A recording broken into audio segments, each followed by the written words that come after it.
On va commencer avec un exercice, on va être à peu près à 5 verges de distance du premier poteau, puis 5 verges vers le haut du premier poteau. Puis ça va être vraiment juste de s'assurer de bien comprendre notre bâton aujourd'hui, voir comment le bâton il lance avec la température et tout. Donc là, vu que on a la GoPro dans le net, donc je vais viser en bas, mais d'habitude on essaie de viser, je vais essayer de viser dans le coin en haut d'habitude, mais pour aujourd'hui on va viser dans le bas.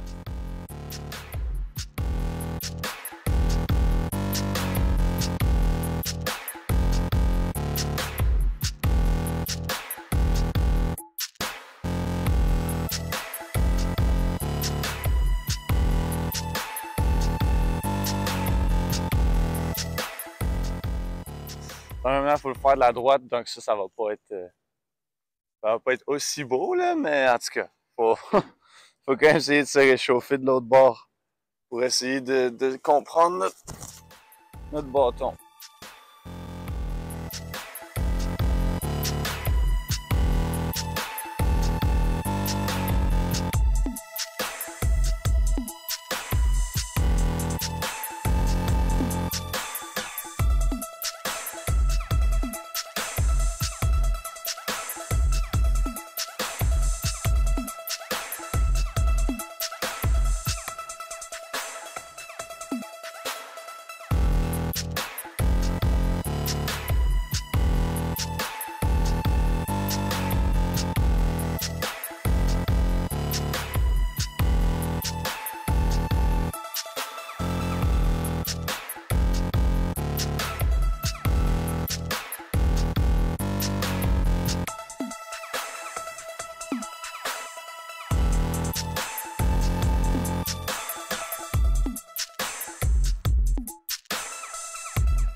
Quand vous tirez avec votre main faible, ça va être important de vraiment s'assurer de prendre un petit peu plus de temps pour s'assurer d'avoir bien les bonnes bases et tout.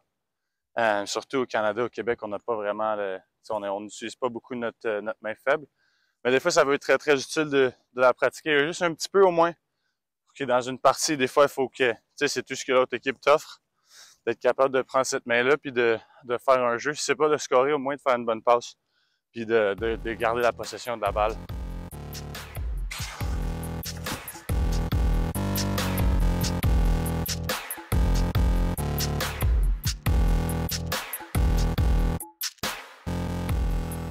En ce moment, c'est pas très élégant ce que je fais, mais juste je m'assure que je peux réussir à avoir un tir sur le filet. Si dans une partie à l'école, j'ai besoin à un moment donné.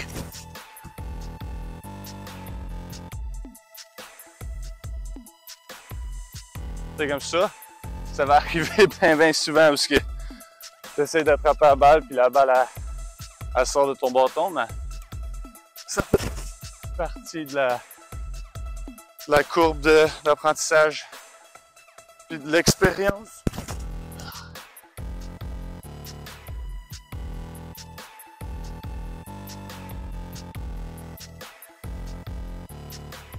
Important aussi, petits trucs que souvent beaucoup de jeunes joueurs ne font pas quand ils tirent. Ils vont juste venir récupérer une balle au sol et ils vont tirer tout de suite. Des fois, ça peut être très très important de lancer dans les airs pour pratiquer comme si j'attrapais une passe.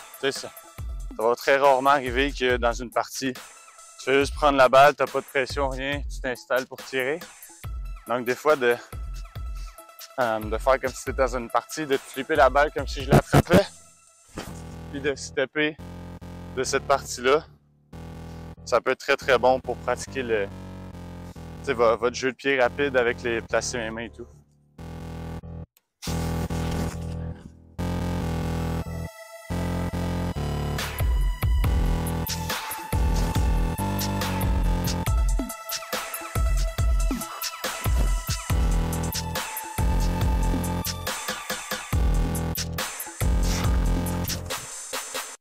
Essayez toujours de tirer pour un poteau. Tirez jamais juste en regardant le filet puis à vous dire « Ah, je vais mettre ça sur le filet. » Attrape la balle, regarde le filet. Donc pour cet exercice-là ici, on va mettre les balles, je les mets juste en arrière du filet, un petit peu en arrière de ce qu'on appelle GLE, qui est la ligne de but. Ça peut être bon pour le box ou pour le field, ça a plus ou moins d'importance. Je vais commencer ici avec la balle. J'ai 10 balles par côté. Puis tout ce que je vais faire, c'est que je vais lancer la balle dans les airs. Je vais l'attraper, puis je vais venir en avant du crease pour essayer de feinter le gardien. Donc vraiment être créatif, essayer des nouvelles choses, peu importe. Tu sais, ça peut être des behind the back, ça peut être plein de petites gogos que peut-être tu vas pas jamais faire dans une partie, mais de les pratiquer ici fait que ça se peut qu'à un moment donné, tu puisses l'utiliser quand tu es pris ou tu sais, une main, peu importe. Donc, on va juste commencer ici. 10 balles de chaque côté du filet. Flip, attrape. Une coupe de feinte. Je vais faire les 10 du même côté, puis après, je vais aller de l'autre bord.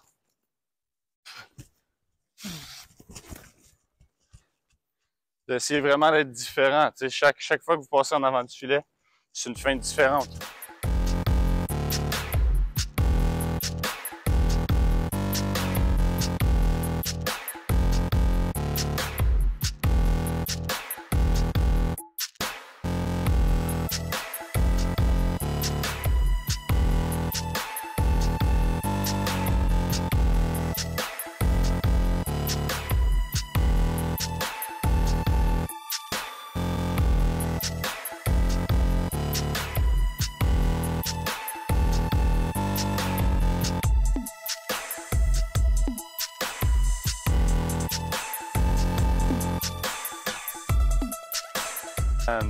Cet exercice super bon pour pratiquer de courir, de tirer en courant et tout ça, pratiquer vraiment notre technique, où est-ce que notre bâton y est, puis de vraiment tirer avec nos hanches qui tournent vers l'avant.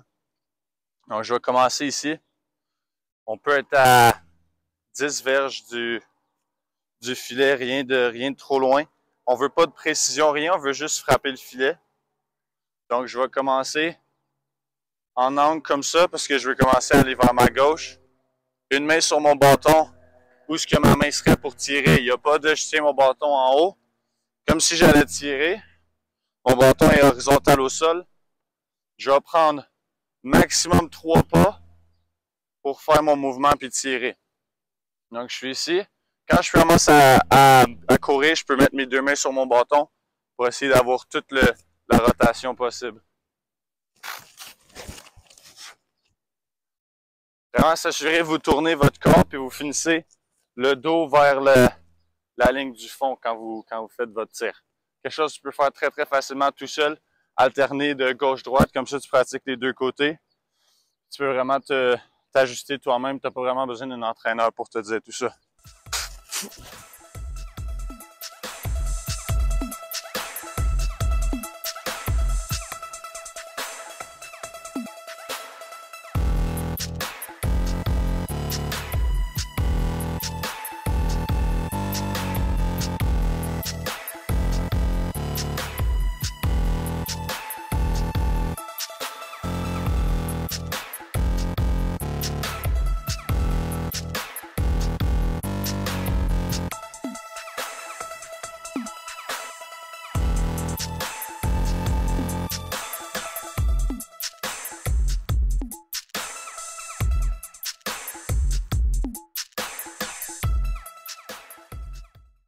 Un autre exercice qui peut être bon, la deuxième étape à cet exercice-là, c'est de le faire en approchant avec comme si on faisait un dodge, comme si j'attaquais mon joueur.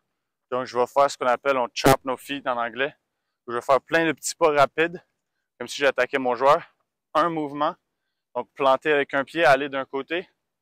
Puis dès que, c'est très très important, dès que je plante mon pied, ça va être de lancer mes gants, mes mains en arrière pour être dans une position de tirer. Une fois qu'on a fait ça, on a 3 à 5 pas cette fois-ci pour prendre notre tir.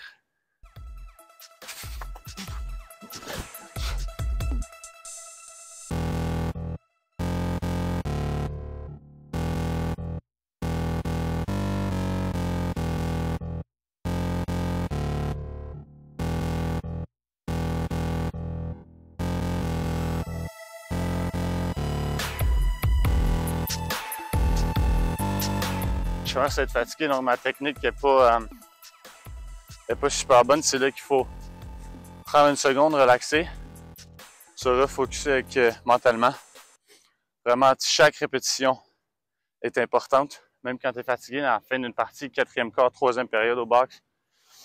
Tu vas être fatigué, il faut que tu réussisses quand même à faire des jeux sans laisser ta fatigue prendre le dessus sur toi.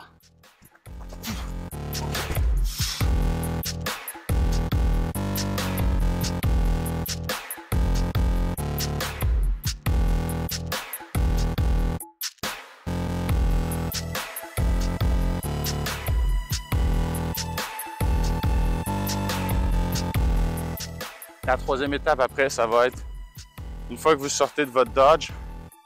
J'arrive, je fais des petits pas, je sors de mon dodge, ça va être de faire un 2e mouvement. Donc à la place de juste, tu sais, depuis le début, on fait juste tirer dès qu'on ressort. Là, ça va être un 2e mouvement. Fait que soit ça va être, je sors, je fais un hitch, donc je fais semblant de tirer, puis je prends une coupe d'autres pas. Soit je peux peut-être re-switcher mes mains. Si je suis là, boum, je ressors, je peux prendre un pas vers l'extérieur et shooter.